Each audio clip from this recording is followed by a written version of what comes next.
learn about the quantum numbers and how to calculate the electronic configuration of elements in the specific energy pattern.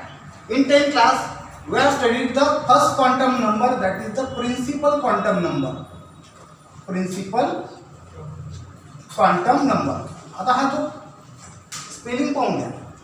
Principal काय? Principal PAL नाही, ठीक आहे. Principal quantum number. त्याच्यानंतर असतो आता तुम्हाला शिकण्यासाठी याच्यामध्ये तुम्ही चेन पाहिले होतं KLMN जो आहे. प्रिन्सिपल क्वांटम नंबर नंतर येतं azimuthal quantum number.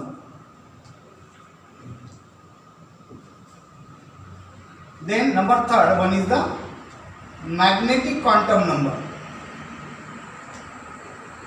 and number 4 is the spin quantum number.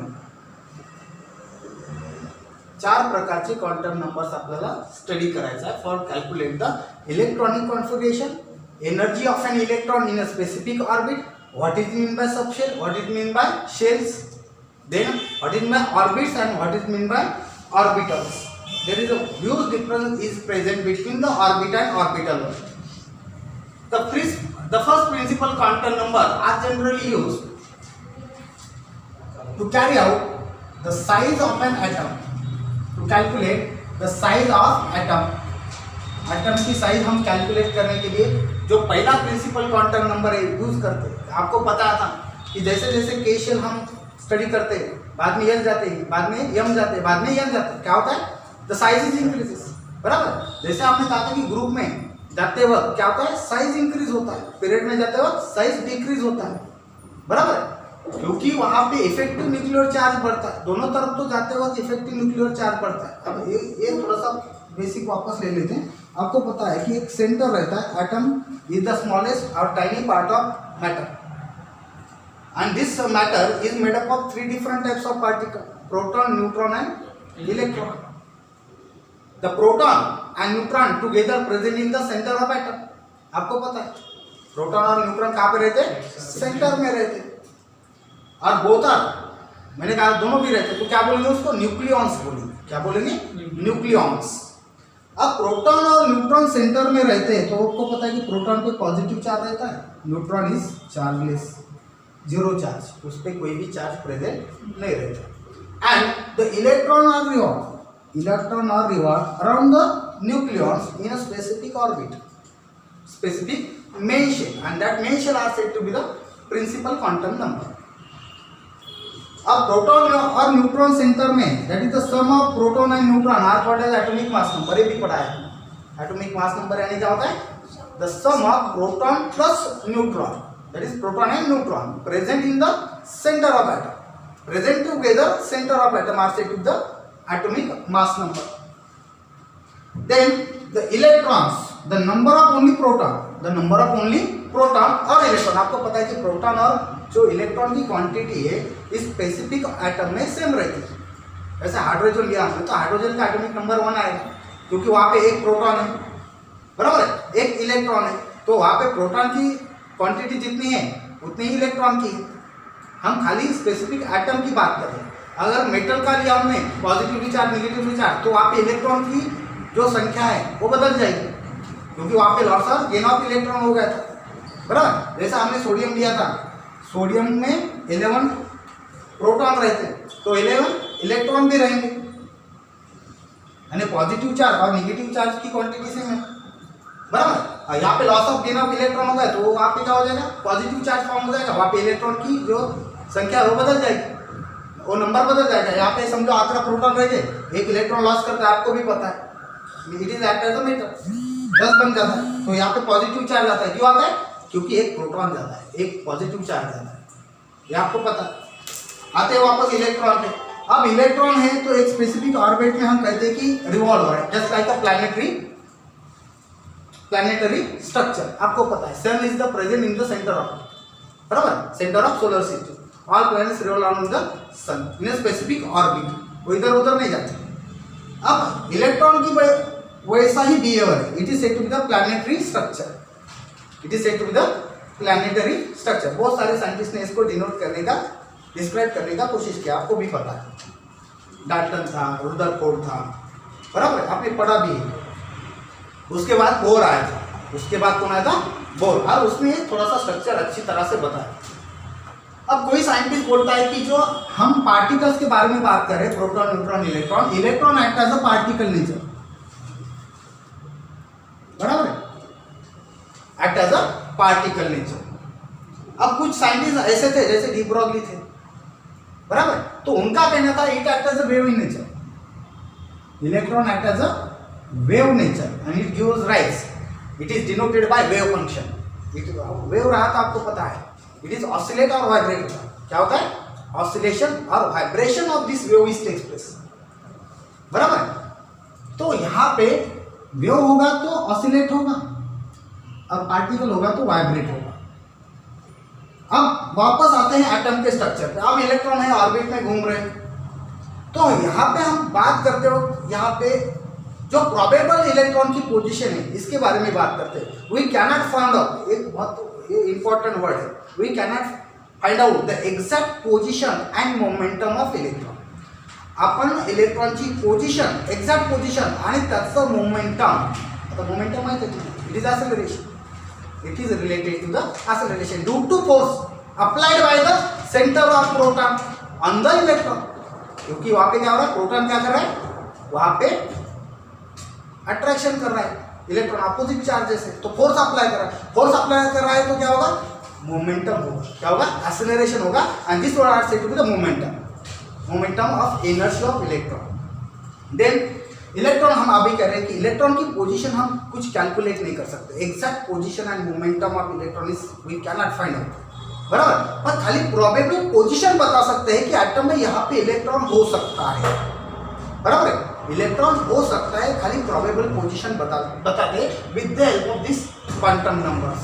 म्हणजे क्वांटम नंबर कशासाठी आहे, फक्त इलेक्ट्रॉनची पोजीशन सांगण्यासाठी आहे की मे बी इलेक्ट्रॉन इथे असू शकतो, आपण एक्झॅक्ट सांगू शकत नाही, बरोबर। मग आता त्याच्यासाठी एक स्क्रॉडिंजर नावाचा एक सायंटिस्ट होता, स्क्रॉडिंजर, याच्यावर आपल्याला स्पेशली डिस्कस करायचं आहे। फक्त त्यानं काय एक इक्वेशन काय दिलेलं आहे, बरोबर, D square phi upon D X square plus D square जाय, सॉरी इसको क्या बोलेंगे, जाय upon D Y square plus D square जाय upon D Z square plus 8 pi square M upon h square, then plus e minus v, sorry यहाँ पे e minus v upon into xi is equal to 0।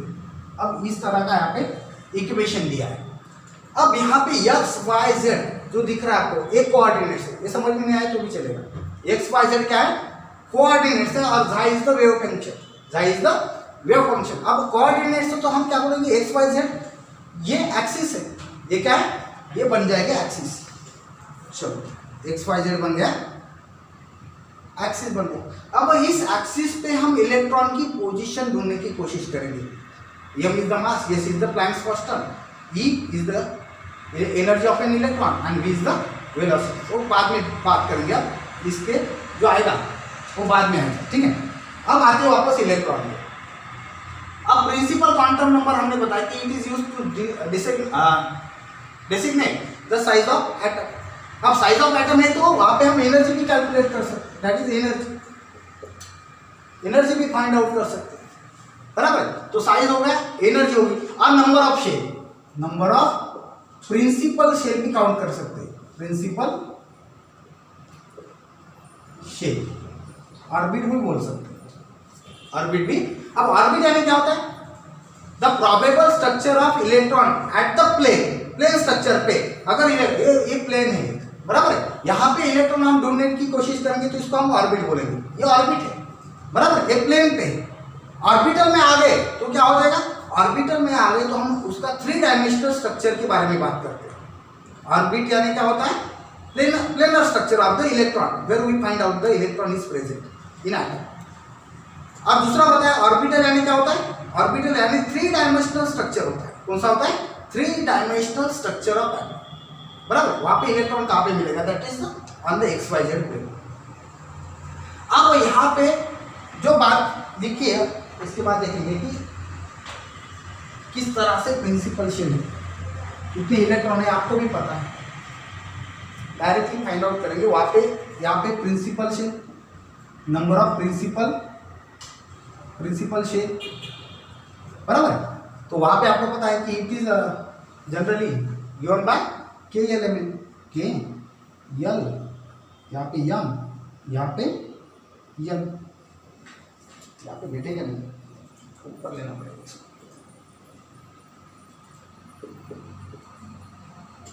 Principal shell, बराबर है। अब integer value आपको पता है कि 1 2 3 4 5 यूज करते हैं। यहाँ पे पहला रहेगा तो क्या है के, दूसरा रहेगा तो क्या होगा यल होगा, बराबर है। तीसरा होगा तो यम होगा, और चौथा होगा तो कौन सा होगा यल होगा। ये आपको पता है, बराबर। जैसे जैसे आप के टू यल आएंगे, एल टू यम आएंगे, यम टू एन आएंगे, क्या हो जाएगा साइज इज इंक्रीजेस, क्या हो जाएगा साइज इंक्रीज। आपको पता है कि एटम है, जैसे जैसे ऑर्बिट बढ़ते जाएंगे, इलेक्ट्रॉन की क्वांटिटी बढ़ती जाएगी, साइज बढ़ता जाएगा। यानी के सबसे बड़ा है, सबसे छोटा है, बाद में यल है, बाद में यम है, बाद में एन है। वैसे एनर्जी का भी है, यहाँ पे 2 इलेक्ट्रॉन जो प्रेजेंट रहेंगे, 1 इलेक्ट्रॉन रहेगा, 2 रहो, ज़्यादा से ज़्यादा 2 रहेगा जब आउटर शेल बढ़ते जाएंगे, बराबर। यहाँ पे 2 इलेक्ट्रॉन में ज़्यादा फोर्स उसको लगाने की काम नहीं। जो सेंटर ऑफ एटम है, प्रोटॉन है, वहाँ पे इसको ज़्यादा अट्रैक्शन फोर्स लगाने का काम है क्या नहीं, क्योंकि it is very closer to the centre of atom. But as the number of orbit is increases, number of principal shell increases. What happens? The distance from the center to the outermost electron is increases. क्या हो रहा है? Distance बढ़ रहा है, तो क्या इसको अट्रैक्ट करने की कैपेसिटी भी क्या हो रही है, बढ़ रही है। उसको पकड़ के रखना पड़ रहा है, बहुत दूर था, बराबर। अब यहाँ पे आपको समझ गया, एनर्जी भी लाइकवाइज, के सबसे कम, यल, बाद में यम, बाद में यल, एनर्जी और साइज हो गया, समझ में आया ना। अब उसके बाद आते हैं यहाँ पे प्रिंसिपल शेल हो गया, यहाँ पे क्या हो गया प्रिंसिपल शेल, और it is denoted by small N. अब उसके बाद आते हैं azimuthal quantum number, azimuthal quantum number. अब अजीमुथल क्वांटम नंबर में यहाँ पे हम, ये तो प्रिंसिपल शेल बन गया, ये बन गया सब शेल, ये क्या बन गया सब शेल बन गया, और it is denoted by small N, it is denoted by small N. और कई बुक में आपको ऐसा भी मिलेगा यम एपोस्ट्रोफी एल, छोटा वाला है, ठीक है। यहाँ तक समझ में कोई दिक्कत नहीं। चलो आगे, आप यहाँ पे क्या अजीमुथल क्वांटम नंबर को और 2-3 नाम है, इसको सेकेंडरी क्वांटम नंबर भी बोलते हैं, बाजू में लिख सकते हैं आप, सब्सिडियरी क्वांटम नंबर भी बोल सकते हैं। कौन सा होता है azimuthal quantum number, subsidiary quantum number, secondary quantum number, और कौन सा होता है secondary quantum number, subsidiary quantum number. यहाँ पे सब्सिडियरी बोल सकते, सब्सिडियरी क्वांटम नंबर, अलग अलग बुक में अलग अलग नाम है, ज़्यादा से ज़्यादा अजीमुथल क्वांटम नंबर यूज किया जाए, डिनोटेड बाय एन। अब यहाँ पे इसका जो डिनोटेशन आएगा, ये तो n माइनस एल हो जाएगा, सॉरी n माइनस 1 हो जाएगा, ये कितना हो जाएगा n माइनस 1। इसकी वैल्यू कैसे रहेगी n माइनस 1। अब n माइनस है तो पहले इसमें के में कितना रहेगा 0 रहेगा, पहले में कितना रहेगा 0 रहेगा, और 0 वाला रहे कहते हैं हम उसको 1s, उसको क्या कहते हैं 1s ऑर्बिटल। ये कौन सा है 1s ऑर्बिटल, ऑर्बिटल पे आ गया। अभी सबसे भी ये क्या हो गया 1s ऑर्बिटल। अब दूसरा यहाँ पे लिखेंगे, इसको कैलकुलेट करने के लिए सेकंड वाला। अब यहाँ पे n माइनस एल में आप कितना रखेंगे 2 रखेंगे, कितना रखेंगे 2, 2 माइनस 1 कितना हो गया 1। अब इसका हो गया 1, तो यहाँ पे हो गया 0 यानी 1s ऑर्बिटल, और दूसरा यानी यहाँ पे क्या हो जाएगा 1s ऑर्बिटल, यहाँ पे बन गया 0, और यहाँ पे बन जाएगा 2s ऑर्बिटल, क्या बन जाएगा 2s ऑर्बिटल। अब यहाँ पे मैं 1 लिख देता हूँ, 0 1, इसको बॉक्स बनाते क्या, ये समझ में नहीं आएगा, फिर इसको बॉक्स बनाना पड़ेगा, नहीं तो मिक्स हो जाएगा, बराबर। इसको यहाँ से के को अलग कर दो, ये 1s को ऊपर डाल दो, इसको बॉक्स बना दो, क्योंकि आप बैठेगा नहीं इस पे, मैंने बॉक्स बना दिया। अब यहाँ पे क्या है 0 1, यहाँ पे क्या है 0 1, यहाँ के बाद क्या बन जाएगा 0 1। अब उसके बाद यहाँ पे n माइनस 1 कितना बन जाएगा 0 1 2, यम में 0 1 2, बराबर है, क्योंकि n माइनस यहाँ पे कितना था 3 था, 3 माइनस 1 कितना हो गया, 2 बन गया था। तो 0 1 एंड 2, 0 1 और 2। 0 कौन सा है, 1s ऑर्बिटल, ये बन गया 1s, ये बन गया 2s, ये बन गया 2p। ये कौन सा बन गया, 2p ऑर्बिटल बनता है। सबसेट कितने हैं अभी इसमें, 3 है। अब वैसे तो काउंट किया तो 3 है, लेकिन कहाँ से स्टार्ट करना पड़ेगा, 0 से स्टार्ट करना पड़ेगा। 0 1 2, यहाँ पे 0 1 बराबर है। ये था 2s, ये कौन सा था, ये था 2s। मैं यहाँ पे लिखता हूँ, ठीक है, यहाँ से आपको समझना है, ऑर्बिटल लिखना है। ये था 1s ऑर्बिटल, यहाँ पे 2s ऑर्बिटल, यहाँ पे 1s 2s 2p। बाद में आप आएंगे 4 पे, ठीक है। सर यहाँ पे कितना था, 3 माइनस 1 0 1 2, 3 माइनस 1 कितना बन गया था, 2 बन गया था ना, 1 बन गया। और यहाँ पे 3d था, यहाँ पे कौन सा था, 3d था। 1s 2s, यहाँ पे 3 है, सॉरी यहाँ पे कितने 3, यहाँ पे कितना था 2। डायरेक्ट ले लो, यहाँ पे यूज करने का काम नहीं, ठीक है, इसको यूज करने का काम नहीं। तो क्या कितना बन गया, यहाँ पे 0 था, यहाँ पे 0 1 था, यहाँ पे 0 1 2 3, that is the 1s 2s 2p और 3d बन जाएगा। कितना बन जाएगा, 3d तक बन जाएगा। अब इसके बाद आए, यहाँ पे था 0, यहाँ पे 1 2 3 और 4, यहाँ पे क्या बन जाएगा, 1s 2s 2p 3d और 4f। ये कौन सा बन जाएगा, 4f। यहाँ पे ये क्या हो गया, अज़ीमुथल क्वांटम नंबर का कंप्लीट हो गया। ये कौन सा हो गया, अज़ीमुथल क्वांटम नंबर, जहाँ पे वैल्यू कौन सी थी, k की वैल्यू 1 थी, l की वैल्यू 2 थी, m की वैल्यू 3 थी और n की वैल्यू क्या थी, 4 थी, 4 वैल्यू थी, बराबर है। अब इसके बाद आएंगे हम, जो तीसरा क्वांटम नंबर है मैग्नेटिक क्वांटम नंबर। अब मैग्नेटिक क्वांटम नंबर में हम कैलकुलेट करते हैं, मैग्नेटिक क्वांटम नंबर में हम कैलकुलेट करेंगे यहाँ पे magnetic field of an particular electron, that is the orientation of electron in 3 dimensional space. Electron का स्पेस कैसा होगा, 3 डायमेंशनल स्पेस में होगा। जब हम इलेक्ट्रॉनिक कॉन्फिगरेशन लिखेंगे तब आपको ये समझ में आएगी कि ये क्या कर रहा हूँ, ठीक है। खाली इतना याद रखो कि सबशेल कितने, इसमें 1 में 0 रहेगा, इसमें 1 2 रहेगा, ठीक है। यहाँ पे 1 2 3 रहेगा, बाद में यहाँ पे सॉरी डी तक आएगा, यहाँ पे कहाँ तक आएगा, डी तक आएगा, बाद में यहाँ तक 4f तक आएगा। कितना आएगा, 4f तक। अब उसके बाद यहाँ पे मैग्नेटिक क्वांटम नंबर हमने बात कर दिया, यहाँ पे it is denoted by small m, it is denoted by small m। अब स्मॉल m है तो यहाँ पे ऑर्बिटल, यहाँ पे आप इसको कैलकुलेट कर सकते हैं ट्वाइस l प्लस 1 से, ट्वाइस l प्लस 1 से। अब 0, यहाँ पे मैग्नेटिक क्वांटम नंबर जनरली -1 0 और 1 से डिनोट किया जाता है, that is the plus 1, that is the plus 1। अब जहां पे 0 है वहां पे वो 0 ही रहेगा, जहां पे 0 है that is the s orbital के लिए कैसा रहेगा, किसी भी s ऑर्बिटल के लिए कौन सा भी रहो, 1s रो 2s रो 3s रो या 4s रो, ठीक है, 4s भी आता है। तो यहाँ पे क्या है, यहाँ पे 0 आता है। s ऑर्बिटल के लिए मैग्नेटिक क्वांटम नंबर कैसा आएगा, 0 आएगा। लेकिन p के लिए कितना आएगा, p की वैल्यू जो है, p की वैल्यू, अब यहाँ पे p की वैल्यू बन जाती है 3, वहां पे 3 ऑर्बिटल प्रेजेंट है। p ऑर्बिटल में कितने ऑर्बिटल रहेंगे, 3 ऑर्बिटल रहेंगे। कितने ऑर्बिटल रहेंगे, 3। यहाँ पे अब पुट करना पड़ेगा, दैट इज -1 0 प्लस 1, ये p ऑर्बिटल में प्रेजेंट है। कौन सा ऑर्बिटल में, p ऑर्बिटल। यहाँ पे आप, यहाँ पे s ऑर्बिटल में 0 रहेगा और हर एक p ऑर्बिटल में -1 0 और +1 रहेगा। कौन सा रहेगा, -1 0 और +1, समझना। अब d ऑर्बिटल के लिए स्टार्ट होता है -2 -1 0, उसके बाद +1 और +2। These are the different values for magnetic quantum number, बराबर है।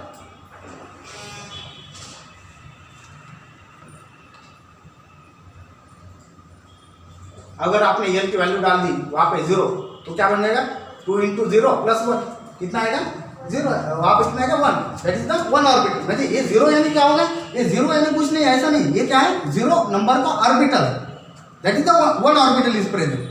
0 यानी क्या बन गया, एक ऑर्बिटल है वहां पे, खाली हम डेसिग्नेट कर रहे हैं 0 से, नहीं तो ऐसा बोलेंगे कि 0 है तो 0 ऑर्बिटल रहेगा, वहां पे 0 तो भी नहीं है, एक ऑर्बिटल रहेगा। अब यहाँ पे मैंने 1 ऐड कर दिया, कितना बन गया, 2 × 1 + 1 कितना है, 3 ऑर्बिटल है। p ऑर्बिटल में कितने, 3 ऑर्बिटल, तो 3 यानी कितना हो गया, -1 रहता है इस तरह से। अब देखो ये s ऑर्बिटल बन गया, ये कौन सा है, s ऑर्बिटल, समझो ठीक है, अब 3 बॉक्स करना पड़ेगा, p ऑर्बिटल है तो कितना बॉक्स करना पड़ेगा, 3 बॉक्स करना पड़ेगा, बराबर है। तो यहाँ पे आएगा 0, यहाँ पे आएगा -1, यहाँ पे आएगा +1। तो ये p ऑर्बिटल के p सबशेल के 3 ऑर्बिटल, p सबशेल के क्या है, 3 मैग्नेटिक ऑर्बिटल है, जहाँ पे ओरिएंटेशन ऑफ इलेक्ट्रॉन हम बात करेंगे, ठीक है। अब उसके बाद d आएगा तो कितना आएगा, यहाँ पे कितना ऐड करना पड़ेगा आपको, 2 ऐड करना पड़ेगा, बराबर। कितना हो जाएगा 5, कितना हो जाएगा 5। अब यहाँ पे d ऑर्बिटल में कितना हो जाएगा, 5 ऑर्बिटल हो जाएगा। कितने मैग्नेटिक ऑर्बिटल हो, 1 2 3 और 4 5, कितना ऑर्बिटल बन गया 5। d में कितने बन गए 5, यानी कि +1 सॉरी -2 -1 0 +1 और +2, हर एक इसमें जहाँ पे आपको d मिलेगा वहाँ पे 5 ऑर्बिटल्स, क्या है 5 ऑर्बिटल्स। अब वहाँ पे मैंने एक और कर दिया, ऐड कर दिया, बराबर 7 बन जाएगा। तो 7 में कितना हो जाएगा, यहाँ पे f ऑर्बिटल में कितना ऑर्बिटल है, 7 ऑर्बिटल, f सबशेल में कितना ऑर्बिटल है, 7 ऑर्बिटल्स है। इतना समझ में आया, खाली ऑर्बिटल। जब इलेक्ट्रॉनिक कॉन्फिगरेशन होगा तो ये 1s किस तरह से अरेंज करते हैं हम देखेंगे। अब लास्ट का जो है, इसके बाद number of electron in orbitals. अब यहाँ पे हमने सबशेल देखा है, यहाँ पे देखा, ठीक है, electron number, total number of electron, total number of electron इन सब, पहला तो बोलेंगे सबशेल, क्या बोलेंगे सबशेल, और दूसरा क्या बनेगा, number of electron in principal shell, that is the main shell, main shell.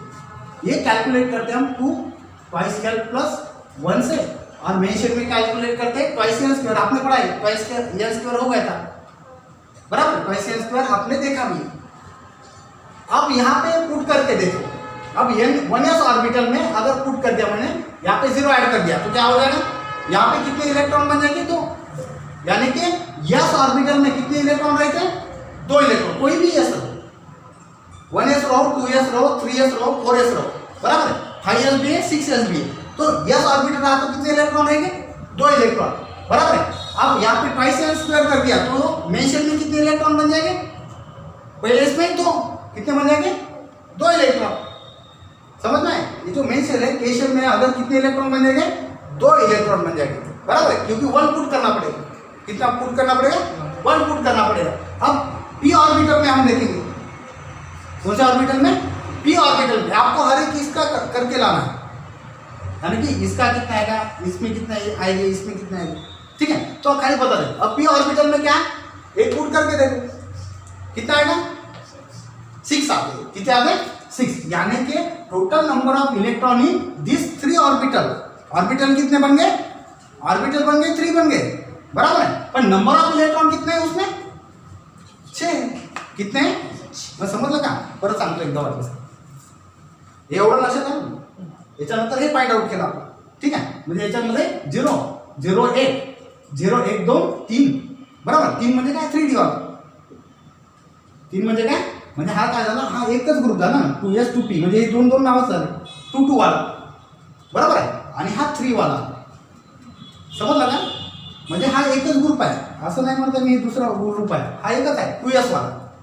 आलं लक्षात, आणि हा काय 3 वाला, म्हणजे परत 1s वाला आहे, हा 2s वाला, हा एक ग्रुप, आणि 3Dचा, आणि हा 4s सेपरेट, समजलं ना आता, हे झालं सेपरेशन। मग आता याच्यामध्ये आपण काढता इलेक्ट्रॉन, आता डी मध्ये काढायचं आहे मला, आता मी तुम्हाला सांगितलं डी मध्ये, त्याच्यामध्ये मला पुट करा, किती आहे ना 10 इलेक्ट्रॉन, डी मध्ये किती असतात 10 इलेक्ट्रॉन, आणि एफ मध्ये तसंच कॅल्क्युलेट केलं तर there are 14 electrons are present in the F, आलं का लक्षात। आणि तुम्हाला मेन शेल मध्ये काढायचं असेल तर आता यांची व्हॅल्यू तुम्हाला पुट करावं लागतं, मग ते तर माहितीच आहे तुम्हाला, 2 8 18 32 काहीतरी येतं, बरोबर, 2 8 18 32 हे तुम्हाला आधी केलेलं पण आहे, आधी शिकलेलं पण, आलं का लक्षात। आता कुठे कुणाला काय प्रॉब्लेम आहे, एकदा फाइंड आउट करा, बघून घ्या एकदा, इथं n-1 लिहिलं तरी चालेल, कसं आहे, फक्त हे तुम्हाला कळायला पाहिजे की n-1 मध्ये 2s मध्ये 2 असतात, 2s आणि 2p, नंतर असतो 3D, आलं का लक्षात, म्हणजे 2च्याच व्हॅल्यू ना, हे जरी 1 2 लिहिलं असेल तर कसं आहे, हे 2 2 चीच व्हॅल्यू आहे, 2s 2p, आलं लक्षात। म्हणजे आता इथं नंतर 3D मध्ये 1 आला, त्याच्यानंतर 2s 2p मध्ये 2 घेतला, हा 3D गेला, नंतर 4s केला, एक अजून वाढवला तर तुम्हाला समजून जातं, एवढं पण इथपर्यंत लक्षात आलं का? काय प्रॉब्लेम कुठं अझीमुथल सबशेलमध्ये काय केलं आपण व्हॅल्यू पुट केली. समजा n-1 घेतला. काय घेतला? n म्हणजे आता प्रिन्सिपल झालं बरोबर. n-1 आता इथं आपण 1च ठेवल्यानंतर काय होतं 1 0 0 झालं. म्हणजे 1 झाला 0. तिथे किती ऑर्बिटल आहे? एकच ऑर्बिटल आहे. That is 1s orbital. त्याचं नाव काय? 1s ऑर्बिटल आहे. आलं का लक्षात? पहिला वाला 1s ऑर्बिटल वाला. आता दुसरा घेतला मी. इथं काय केलं मी 2-1 केला बरोबर. किती आलं? 1 येतं. पण 1 येतं नुसतं 1 येणार नाही. ते काय आलं? त्याच्यामध्ये एक शेल सांगितले आपण. म्हणजे त्याच्यात काय होणार तुम्हाला 1 घेताना 1 नाही घेता येणार. तुम्हाला 0 1 घ्यावं कारण की 1s सोडता येणार नाही. 1s सोडता येईल का तुम्हाला? नाही. तुम्हाला तो 0 पासून काउंट करायला लागतो. That is 0 and 1. आलं लक्षात?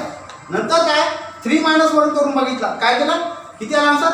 2 येतं. म्हणजे काय 0 1 2. पण या 1 मध्ये काय 2s 2p आहे. या 1 मध्ये काय 2s 2p आहे. हे ऑर्बिटल सांगितलं. आलं का लक्षात? जेव्हा आपलं प्रॉब्लेम यायची नाही एक एक्झाम्पल घेऊन तुम्हाला समजावून सांगतो. ठीक आहे. एक आता तुम्ही हायड्रोजनचं इलेक्ट्रॉनिक कॉन्फिगरेशन कॅल्क्युलेट करता बरोबर. ॲटॉमिक नंबर 1 बरोबर. आता इलेक्ट्रॉनिक कॉन्फिगरेशन काढताना काय करावं लागेल? आता आपल्याला काय करायचं? ह्या शेल यूज करायचा. Azimuthal quantum number, magnetic quantum number. आता स्पिन तर शिकवलं नाही. आता याच्यामध्ये काय झालं ना इथं घेताना तुम्हाला 1s1 घ्यावा लागतो. काय घ्यावा लागतो? 1s1. आलं लक्षात? आता दुसरा घेतला हेलियम. काय झालं? 1s2 झाला. ठीक आहे. याच्यामध्ये काय बदल होणार? आता हेलियम नंतर येतो लिथियम. हा झाला 1s2 आणि 2s1 झालं. म्हणजे किती झाले टोटल इलेक्ट्रॉन? 2. मग आता हे के आणि तुम्ही एल मध्ये असं वापरता. हे त्याच्या आतमध्ये सबशेल आहे. याच्यामध्ये आता टी पण आहे. आता ठीक आहे समोर येतो मी डायरेक्ट बेरिलियम बोरॉन. बेरिलियम झाल्यानंतर बोरॉन येतो बरोबर. 5 वाला घेतो डायरेक्ट बोरॉन. आता बोरॉनमध्ये काय येणार? 1s2 2s2 2p येतो. इथे काय तो 2p. काय तो 2p. 2p मध्ये आता किती इलेक्ट्रॉन? 1 इलेक्ट्रॉन. आता 2p मध्ये परत xyz सांगितलेलं आहे. काय सांगितलेलं आहे? xyz. आता परत सांगतो म्हणजे हळूच जातो. ठीक आहे. इथपर्यंत आलं का लक्षात? इथं काय हो 5 बन गए ना. 2 और 2 4 और 1 5. कितने बन गए? 5 बन गए. अब यहाँ पे देखो कार्बन का निकालता हूँ. यहाँ पे 1s2 बन जाएगा 2s2 बन जाएगा और 2p2 होता है बराबर है. अब 2p2 यहाँ पे लिखते वक्त कैसे लिखते हैं? यहाँ तो ऐसे दिखाई जाएगा. इलेक्ट्रॉनिक कॉन्फिगरेशन लिखना होगा तो ऐसे. अगर मैग्नेटिक क्वांटम नंबर मैंने यूज कर दिया यहाँ पे तो मैग्नेटिक क्वांटम नंबर में p में कितने ऑर्बिटल्स है बोला मैंने? 3 ऑर्बिटल्स है. तो मुझे ऐसा डब्बा निकालना पड़ेगा या इसके ऊपर नीचे नहीं तो ऊपर लिखो. यहाँ पे डब्बा करना पड़ेगा. तो एक इलेक्ट्रॉन इसमें और एक इलेक्ट्रॉन इसमें है. आता समजलं? एक इलेक्ट्रॉन कुठं चालला कदम समजत आहे ना? काय कन्फ्युजन होत आहे? नाही समजत असेल तर परत विचार. मी काय सांगितलं आहे इथे एक इलेक्ट्रॉन. आता हे कसं फिल करायचं ते नंतर सांगतो. तुम्ही म्हणाल की 2 इलेक्ट्रॉन एका डब्यात का नाही टाकले किंवा तिकडच्या डब्यात का नाही टाकले ते नंतर सांगतो. फक्त आधी समजून घ्या की कसं इलेक्ट्रॉन भरतात. म्हणजे एक इलेक्ट्रॉन याच्यात एक इलेक्ट्रॉन याच्यात. आलं का लक्षात? तेव्हा नंतर 3 रूल्स वेगळे आहेत. ते 3 रूल्स तुम्हाला नंतर सांगतो. फक्त समजून घ्या. आता काय सांगितलं आपण डायरेक्ट समोर येऊ. कुठलाही एखादा सोडियम घ्या. घेतला. सोडियम मध्ये काय ॲटॉमिक नंबर 11 आहे. म्हणजे काय येतो 1s2 2s2 2p सॉरी इथं 2p6. आता राहिलं काय? त्याच्यानंतर काय म्हटलं 3s लागतो. काय लागतो? 3s. डायरेक्ट 3d नाही ना. डायरेक्ट 3d येणार का? नाही. ते फक्त मी दाखवण्यासाठी काढला. काय हे डी कशासाठी काढला मी इथे? डी तुम्हाला हे नंबर ऑफ इलेक्ट्रॉन डी मध्ये दाखवण्यासाठी. आलं का लक्षात? म्हणजे परत इथे येणार ना. याचं काय येतं इथं आता एवढं बसणार आहे ना. 3s 3p 3d असं लिहायचं होतं मला. 3s 3p 3d पण ते बसणार नाही बरोबर. मग इथं परत 1s 2s 2p 3s 3p 3d 4s 4p 4d 4f. मी डायरेक्ट हे तुम्हाला काय दाखवलं? लास्टचा ऑर्बिटल दाखवलं. कशासाठी? की याच्यामध्ये हे पूर्ण काढलं तर बसणारच नाही बरोबर. हे ते पूर्ण खाली चाललं आहे. आता आलं लक्षात? म्हणजे 3d लिहिला म्हणजे काय येतं? 3s पण आहे 3p पण आहे आणि 3d पण आहे. पहिले कोण येतं? यस. मग p येतो. मग येतो d. नंतर कोण येतं? f. कोणामध्ये? जेव्हा 4 चालू होतो. जेव्हा काय चालू होतं? 4 नंबरचा पिरियड चालू होता बरोबर. अशा प्रकारचं हे कॅल्क्युलेट करतात. मग आता फाई आला तर काय होणार, 5व्या नंबरचा पिरियड घेतला आपण तर काय होणार, मग 5 वाढणार, फाई एस होणार. एफ नंतर वाढणार नाही, एक लक्षात घ्या, एफ नंतर आहे का काही नाही. 118 एलिमेंट बरोबर एफ ऑर्बिटल पर्यंत बसतात, मग ते 5F होतो आणि 6F होतो. आलं का लक्षात. नंतर 7 स्टार्ट होतो. एवढं समजलं का. इथं काय म्हणजे 3D लिहिला म्हणजे फक्त 3D नाही, 3S 3P 3D बरोबर, 4S 4P 4D 4F. आलं लक्षात आलं. आता इथे काय येणार, आता कुठला ऑर्बिटल येणार, आता येणार 3S. पहिला कोणता येणार 3S. मग आता जातो 3S मध्ये किती येणार. आलं लक्षात. आता अजून समोरचा एक एलिमेंट घेऊ, क्लोरीन घेऊन टाकू 17 बरोबर. क्लोरीन घेतला 17, काय झालं 1s2 2s2 2p6 3s2 किती झाले इलेक्ट्रॉन पहा 10 11 12. त्याच्यानंतर येतं 3p मध्ये किती बसणार पहा, कॅल्क्युलेट करा. 16 17 18 किती बसणार, कॅल्क्युलेट करा. 10 11 12 12 17 आहे ना, 5 बसणार. किती बसणार 5 म्हणजे 3p5 होणार. काय होणार 3p5. आलं का लक्षात. मग 3p5 परत मॅग्नेटिक क्वांटम नंबर दाखवायचा असेल तर परत तुम्हाला या प्रकारचं करावं लागतं. 5 बसलेले बरोबर आहे. पहिल्या लिहावा लागतो 1 हा 2 हा 3 मग तर 4 हा 5 बरोबर. पहिला काय होतं ऑर्बिटल एक इलेक्ट्रॉन भरावा लागतात. कारण की काय होतं, आता ते तर परत समजणार आहे उद्याला समजून, फक्त एवढं समजून घ्यावं असतं. जेव्हा एक इलेक्ट्रॉन भरेल, एक बॉक्स भरेल रेग्युलर मॅनरमध्ये, it is said to be XYZ. हा काय झाला XYZ. एक्स मध्ये पहिला एक इलेक्ट्रॉन भरेल तरच दुसरा इलेक्ट्रॉन कुठे जाणार Y मध्ये, नंतर तिसरा इलेक्ट्रॉन येणारा Z मध्ये. असं नाही होणार, एक्स मध्ये दोन्ही इलेक्ट्रॉन बसतील असं होणार का नाही. तर तिथं काय होतं स्पिन क्वांटम नंबर येतो. तिथं काय तो स्पिन क्वांटम नंबर. आता स्पिनिंग ऑफ इलेक्ट्रॉन 2 प्रकारचे असतात, एक क्लॉकवाईज असतो, एक अँटी क्लॉकवाईज. जर दोन्ही इलेक्ट्रॉन आता माहिती आहे तुम्हाला, जर क्लॉकवाईज सारखे एका जागी राहिले तर काय होणार रिपल्शन होणार. काय होणार रिपल्शन. एक क्लॉकवाईज पाहिजे, अँटी क्लॉकवाईज पाहिजे बरोबर. म्हणजे एका इलेक्ट्रॉनचं स्पिन अपवर्ड डायरेक्शनला पाहिजे म्हणजे त्याला क्लॉकवाईज दाखवतो आपण, आणि एका इलेक्ट्रॉनचं स्पिन अँटी क्लॉकवाईज राहतो. फक्त एकच इलेक्ट्रॉन असेल तर सरळ सरळ क्लॉकवाईज डायरेक्शनला रोटेशन बरोबर. आता इथे जर हे दोन इलेक्ट्रॉन मी आधीच सिलेक्ट केले बरोबर, तर एनर्जी जी म्हणू आपण पेअरिंग एनर्जी बरोबर. इथं काय होणार इलेक्ट्रॉनचं रिपल्शन होणार. हा इलेक्ट्रॉन असा असताना मोर स्टेबल असेल, एनर्जी काय होणार त्या ॲटमची इन्क्रीज होणार बरोबर. आता इथे काय झालं, असं इलेक्ट्रॉन मी दिले तर काय होतं, इथं इलेक्ट्रॉनची एनर्जी वाढतं, ॲटम काय होतो अनस्टेबल होतो. म्हणजे लिस्ट जास्तीत जास्त कमी एनर्जी राहिली पाहिजे. अशा प्रकारे मी तो ॲटम काय झाला पाहिजे स्टेबल झाला पाहिजे. त्याला हुन्स रूल म्हणतात. काय म्हणतात, आपल्याला उद्या 3 रूल पाहिजे, अबॉव प्रिन्सिपल, त्याच्यानंतर हुन्स रूल आणि पॉलिश एक्सक्लुजन प्रिन्सिपल. त्याला काय म्हणतात पॉलिश एक्सक्लुजन प्रिन्सिपल. आता हे रूल्स काय ते नंतर सांगतो. सध्या एवढं समजलं का. आता अजून काय प्रॉब्लेम आहे याच्यामध्ये, अजून समजा एक याच्या समोरचा अजून घेऊन टाका कुठला तर. कॅल्शियम घ्या, कॅल्शियम 20 घ्या, 20 1s2 2s2 2p 3s2 3p6 झाले का 20. एक राहिलं. मग आता काय जाणार पुढे जाणार. आता असं 3D मध्ये म्हणणं आहे, पण आता मी ते स्टॉप करतो, ते उद्याला सांगतो कसं होतं. आता बदलतं. आता कसं होतं ते 3 रूल लागतात ना, ते 3 रूल आले तर मग ते परत तुम्हाला असं म्हणणार नाही. त्या 3 रूलला सांगायला पण वेळ लागेल. ते एनर्जीचा पॅटर्न बदलतो. आला लक्षात. एक डायग्राम आहे ते तुम्हाला सांगतो, पण इथपर्यंत समजलं का. आता हे तुम्ही व्यवस्थित करून आणता का. मी आता कसं फास्टमध्ये सांगताना हे केलं. इथं 1s ऑर्बिटल, मग इथं आला, इथं काय देणार तुम्ही, हा झाला 1s ऑर्बिटल, हा 1s ऑर्बिटल, हा 1s ऑर्बिटल, हा 1s ऑर्बिटल, हा 2s ऑर्बिटल, हा काय झाला 2s ऑर्बिटल, हा झाला 2p ऑर्बिटल. अशा प्रकारचं लिहून त्याच्यासमोर त्याचे इलेक्ट्रॉन्स काढून आणा. हे अशा प्रकारचं व्यवस्थित समोर एकमेकासमोर लिहून आणा. नाही तर वाटलं तर मी जर सेंड करतो, सोडून दिलं सगळं. तुम्हाला करण्यापेक्षा तुम्ही परत कन्फ्यूज होऊन जा. पण एवढं समजलं ना, लिहिता नाही जरी आलं तरी समजलं ना. ते आता ते मी लिहून पाठवल्यावर त्यात बसावं लागेल, लिहावं लागेल, मोठा पॅटर्न होऊन काय प्रॉब्लेम आहे इथपर्यंत. मग आता उद्याला घेतो इलेक्ट्रॉनिक कॉन्फिगरेशन 30 पर्यंत, 30 एलिमेंट्स पर्यंत तुम्ही काय करायचं आहे उद्या ॲटॉमिक नंबर विथ. आता ॲटॉमिक नंबर पाठ असेल सर इलेक्ट्रॉनची संख्या माहिती झाली. बरोबर. फक्त तुमचं कॅल्शियमपर्यंत तर मला माहीतच असेल, लक्षातच असेल. फक्त काय करायचं तुम्हाला स्कॅन्डियमपासून स्टार्ट करायचं. Scandium, titanium, vanadium, chromium, manganese, iron, cobalt, nickel, copper, zinc इथपर्यंत जरी केलं तरी बस होतं. 30पर्यंत करून टाका.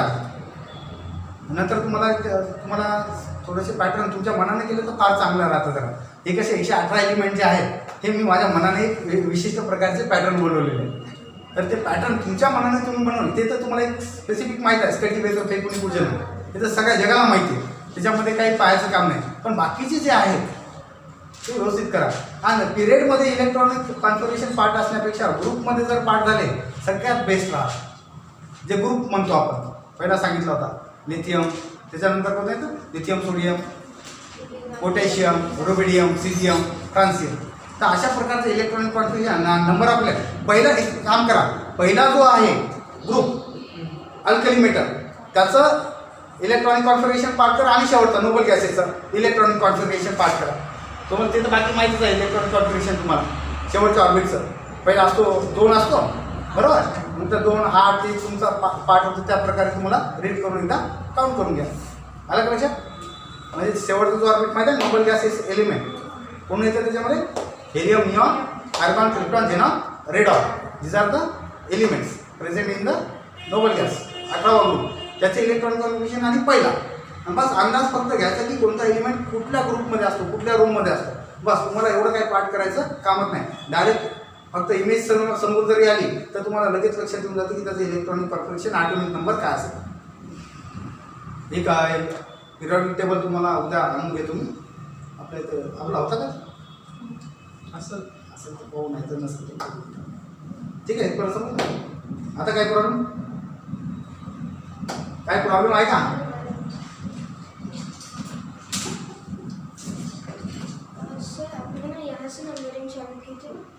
हाँ ग्रुप में यहाँ से हमें चाहिए कि 2 2 फिर उसके बाद 6 नहीं इसमें 2 2 उसके बाद 5. कहाँ पे आपने ना वीडियो में यहाँ से नंबरिंग चालू की थी 1 2 3. इसको 3 दिया था. हाँ उसको 4 5 6. अब क्या हो गया वहाँ पे अल्फाबेटिकल ऑर्डर कौन सा पहला आएगा? इथाइल आएगा. तो इथाइल में ई पहला आता है तो उधर से नंबरिंग देना पड़ेगा. पर प्रीफिक्स 2 2 आएगा फिर उसके बाद 5 आएगा. अब यहाँ पे कैसा होगा, यहाँ पे अल्फाबेटिक जहाँ पे सब्स्टिट्यूट इस तरह से रहा तो अब क्या करना पड़ेगा आपको? नहीं यहाँ पे सॉरी यहाँ पे इस तरह इधर से नंबरिंग किया था क्या? हाँ मुझे लगा कि इधर से भी 4 इधर से भी 2 4. 2 उसके बाद 5 इधर से कैसे 5 आ रहा फिर 6 7 8 8 आ ये रहा. इमेज में भेजा है क्या मैंने प्रॉब्लम? नहीं वीडियो में था क्या? हाँ. थोड़ा सा फिर बता दो. मुझे लगा इस तरह से आई इथाइल 2 2 डाइमिथाइल ऐसा किया था. 5 कितना हो रहा? 5 6 7 8 9. ओके यहाँ से गया तो 4 कितना हो रहा है? कैलकुलेटर इधर से गया तो 4 आ रहा है. 5 6 7 हाँ 5 ठीक है. 7 7 है. आई 7 7 आ रहा है. लेकिन कितना हो रहा है प्लस लोएस्ट नंबर?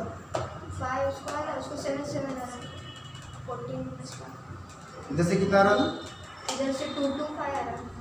4 5 6 9 नाही इकडचंच बरोबर. ठीक लोएस्ट नंबर सम इकडनं आला पाहिजे.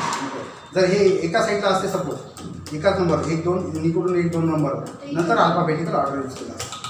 बाकी व्यवस्थित होतं.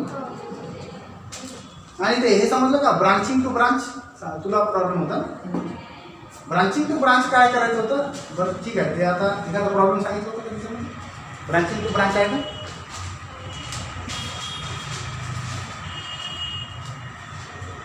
ते कसं होतं बोर्ड खूप जवळ असतं एखाद्या वेळेस कॅल्क्युलेट करायला असं पीडीएफ में का क्या? नाही. वीडियो में क्या है का कोई भी देखो. हाँ यहाँ पे ब्रांचिंग का ब्रांच दिया था ये प्रॉब्लम दिया है.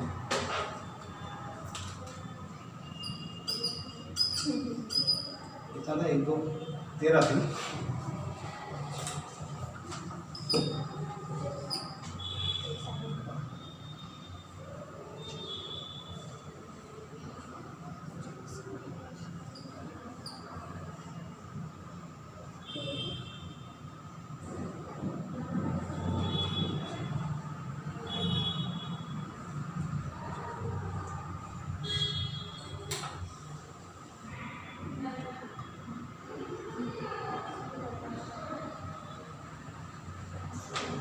ये था प्रॉब्लम, बराबर। तो इसको क्या करना था, अब यहाँ पे नंबरिंग तो किस तरफ से देना पड़ेगा, 1 2 3 4 5 6 7 ऐसे दिया, 1 2 3 4 5 6 7।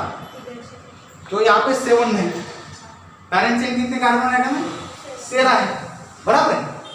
क्या हो गया था उसका नाम, ट्राइडेकेन बोला था, अनडेकेन, डुडेकेन, ट्राइडेकेन। तो ट्राइडेकेन हो गया पॅरेंट चेन, ट्राइडेकेन क्या हो गया पॅरेंट चेन। आता याचं नॉमेनक्लेचर करताना काय करावं लागेल तुम्हाला, स्पेशली जो ब्रांच आहे तो आधी लिहावा लागतो। ब्रांच काय होतो तो आधी लिहावा लागतो, आणि ब्रांचचा जो 7 आहे तो 7 लिहून त्याच्यानंतर तुम्हाला याला काय करावं लागतं, ब्रांचिंगला ब्रांच आहे परत, हे ब्रांच आहे बरोबर, ही ब्रांच झाली, ब्रांचिंगला परत ब्रांचेस आहे, तिथं काय करावं लागतं तुम्हाला, इथे नंबरिंग परत द्यावं लागतं, 1 2 3 4 5 बरोबर, मग 7। आता जे ब्रांचिंगचा ब्रांच असतो त्याला तुम्हाला ब्रॅकेटमध्ये लिहायला लागतो, कशामध्ये लिहायला लागतो, ब्रॅकेटमध्ये। मग इथून नंबरिंग केलं तुम्ही, आता इथूनच करावं लागेल, 1 2 3 4 5 कार्बन आयटम आहे, हे माहिती आहे। आता इथे काय मिथिल आहे, 1 पोझिशनवर काय मिथिल आहे, 2 पोझिशनवर सुद्धा काय मिथिल आहे, डायमिथिल झाला, काय झाला डायमिथिल, बरोबर आहे। म्हणजे काय होणार इथे, आता नाव याचं काय देणार तुम्ही, स्पेशली देणार 1 2 डायमिथिल पेंटेन, बरोबर, 1 2 डायमिथिल। आता पेंटेन नाही बोलता येणार, मिथिल, कारण की एक हायड्रोजन कमी आहे, नाही ते एक हायड्रोजन कमी आहे, एक हायड्रोजन झालं कमी झालं काय म्हटलं मी, पेंटिल होणार, काय होणार पेंटिल, म्हणजे इथे झाला पेंटिल, हा काय झाला पेंटिल। आता काय झालं इथे उरलेला तुम्हाला तो हे दिलेला पॅरेंट चेन, त्याचं नाव लिहून टाकायचं, काय झालं 7 1 2 डायमिथिल, ठीक आहे, ट्रायडेकेन झालं, इथे काय झालं ट्रायडेकेन, हा झाला ब्रांचिंग टू ब्रांच। पहिले काय करायचं, जिथे नंबर आहे तो लिहायचा, त्याला बाकीचा उरलेला ब्रांचिंग टू ब्रांच असेल तर त्याला एका ब्रॅकेटमध्ये लिहायचं, 1 2 डायमिथिल। फक्त इथे लक्ष द्यायचं की पेंटिल लिहित आहे का पेंटेन लिहित आहे, बरोबर। आणि जर डबल बॉन्ड असेल तर त्याच्यामध्ये तर मला काय करावं लागेल, EN टाकावं लागतो, काय टाकावं लागतो, EN टाकावं लागतो, हा लक्षात। इथे परत ब्रांच असती सपोज तर काय झालं असतं, मग इकडे लक्ष द्या, इथं मी ब्रांच वाढवली, परत किती नंबरवर 1 2 3 बरोबर, तर 3 नंबरवर ब्रांच वाढली, तर इथे काय येणार परत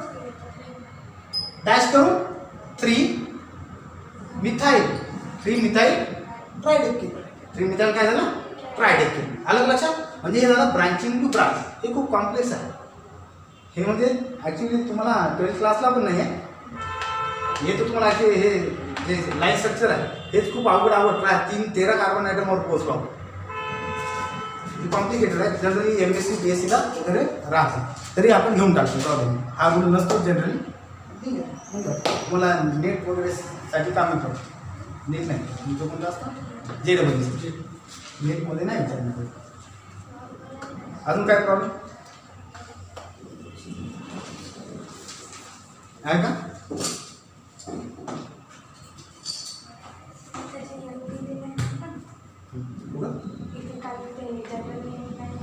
एन प्रोफाईल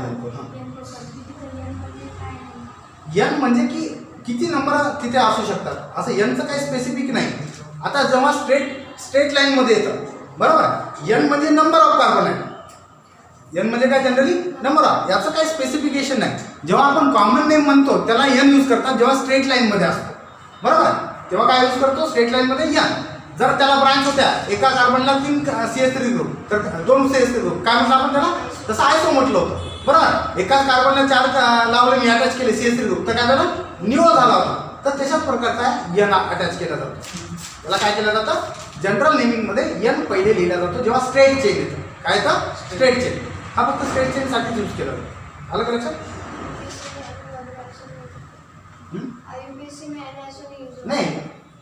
नहीं आईसो यूज हो सकता है, डिपेंड। आप मैंने कल लिया था ना एक एग्जांपल क्यूमिन का, यहाँ पे क्यूमिन लिखा था ऐसा, बराबर है।